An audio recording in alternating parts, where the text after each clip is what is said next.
ఆయన తీసుకున్నటువంటి పంచాయతీరాజ్ కానీ అటవీ పర్యావరణం ఇవన్నీ కూడా చాలా డీటెయిల్డ్గా పనిచేయాల్సిన శాఖలు ఇవి. ఆయన టోటల్గా అక్కడ ఫోకస్ అయ్యాడు. ఆయన అసలు ఈ ఈ పదవి దీనికి సంబంధించిన థ్రిల్ కంటే కూడా ఎంత వర్క్ చేయాలి దాని మీద ఫోకస్ ఉన్నాడు. మేమందరం కూడా ఆయన వైపే ఉన్నాం, అంటే ఆయన ఆలోచనకి అనుగుణంగా ఉన్నాం.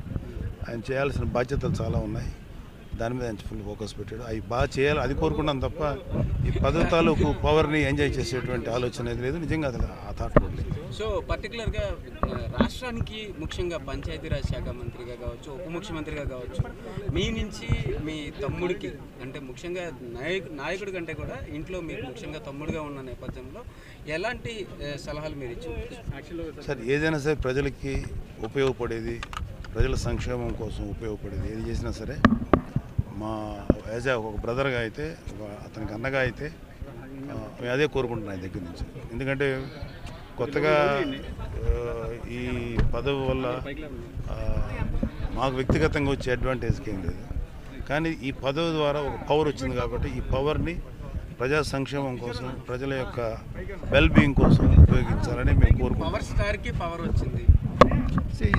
ఇప్పుడు ఆయన సినిమా వరకే పవర్ స్టార్ అండి, but when it comes to politics is a real hero. So cinema సంబంధం లేదు, is entirely different, is a great leader.